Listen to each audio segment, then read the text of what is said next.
Y hoy se posesiona el presidente electo Daniel Noboa y ya ha anunciado la presentación de 2 proyectos urgentes de ley económica, precisamente también acompañado de el decreto del estado de excepción. Para este tema nos acompaña Óscar Ayerbe, activista político a quien saludamos en Noticias Oromar. Buenos días. Iniciamos entonces con este contexto, mi querido invitado. ¿Esta es la ruta adecuada? ¿Es lo que urgentemente necesita el país, lo que ya está anunciando el presidente hoy que va a asumir el mando?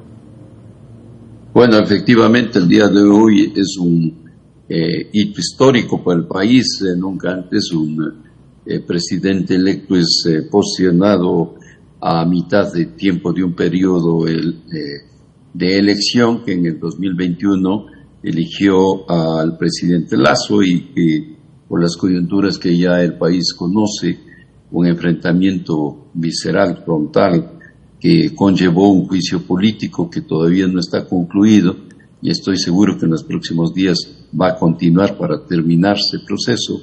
Finalmente, en muerte cruzada, luego de una sorpresiva ubicación el 20 de agosto pasado, en primera vuelta, Daniel Noboa gana ese derecho a ser convocado a la segunda vuelta y finalmente con el 1.8% de diferencia gana la elección presidencial el día de hoy en ese escenario de una incertidumbre global integral de inseguridad fundamentalmente. Recordemos la muerte de Fernando Villavicencio, lo que conllevó y trastocó el tablero político electoral a las magnitudes que hoy ya conocemos.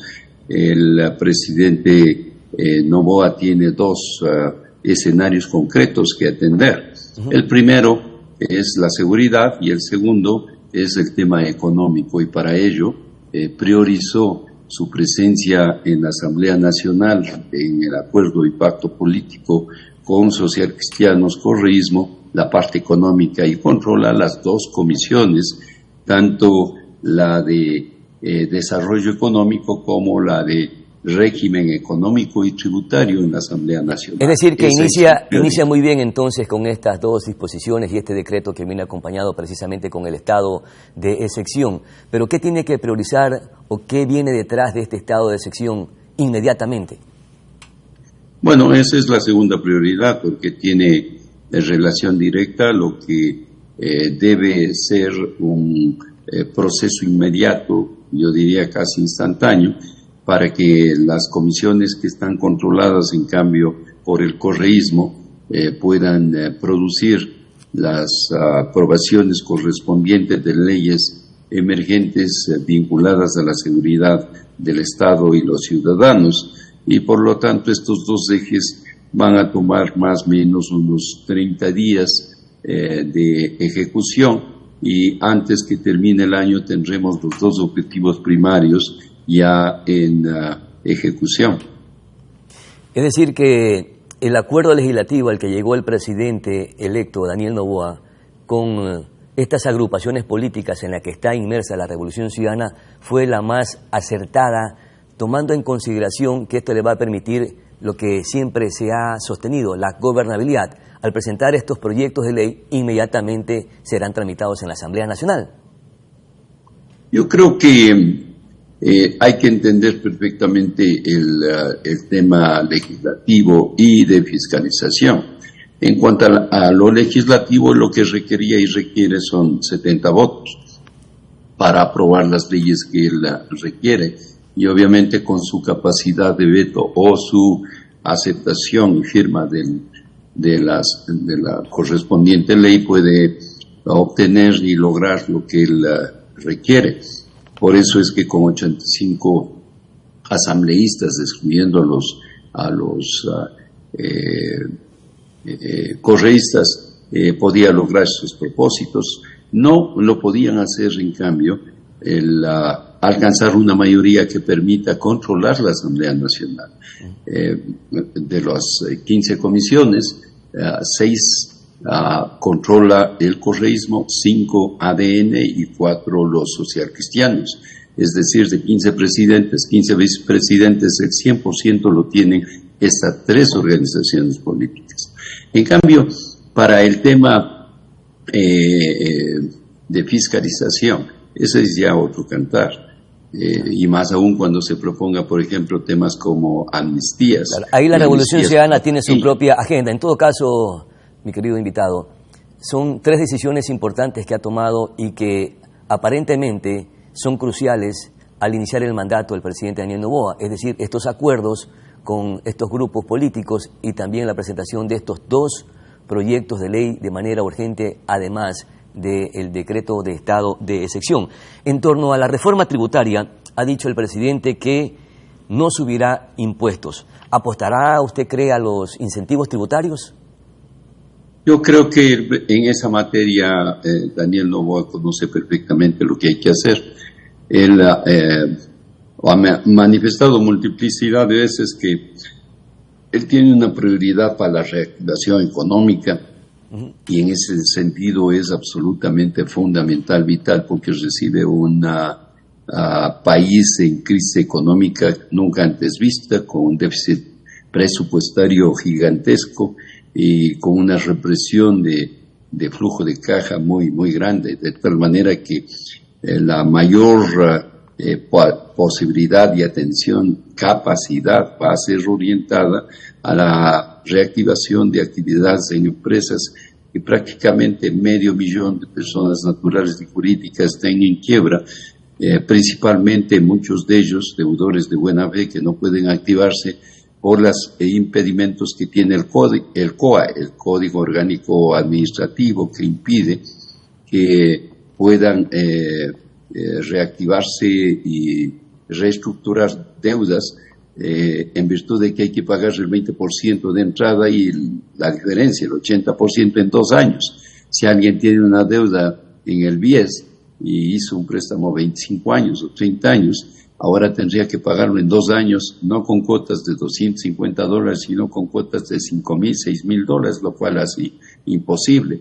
Muchos de ellos emprendedores, de tal manera que han quebrado parte de sus actividades económicas y han dejado de generar empleo en el país. Claro, por eso es necesario estos ajustes económicos que tiene que hacer el primer mandatario. Mire usted que han disminuido los ingresos tributarios en el último año. El país ha dejado de recibir un poco o casi $600 millones.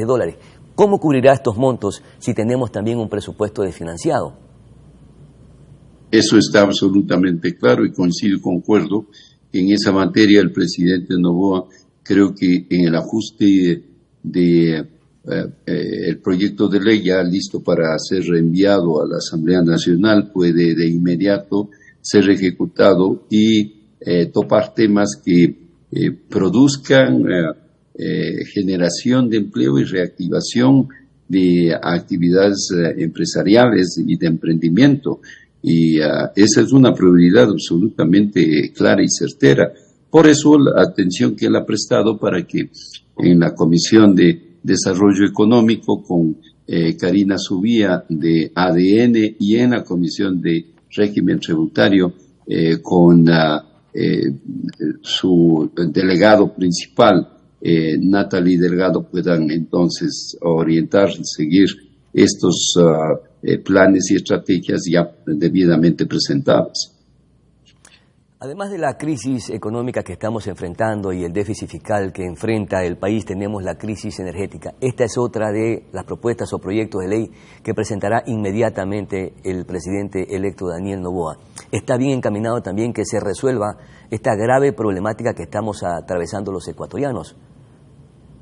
Nunca el país tuvo la experiencia desde 1992 de un apagón y por lo tanto 8 plantas energéticas de alto nivel tecnológico involucradas en los escenarios de corrupción y de problemas de administración como Codo Sinclair evidencian la fragilidad que hoy tenemos en este sentido y por ende él mismo, me refiero a Daniel Noboa, ya en el debate de la primera vuelta alertó al país de algunos de las preocupaciones que tenía en este sector y por tanto le está poniendo atención prioritaria para poder revertir un caos que definitivamente, pudiendo costar $80 millones en mantenimiento y atención, prioritaria al sector energético, vamos a terminar pagando más de $1.000 millones, lo cual es insólito e inaceptable.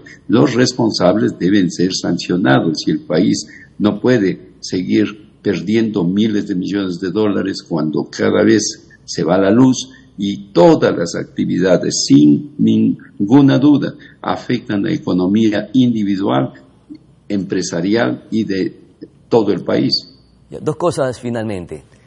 El presidente también dijo que el día lunes 28 de noviembre anunciará en las condiciones que va a acoger el país.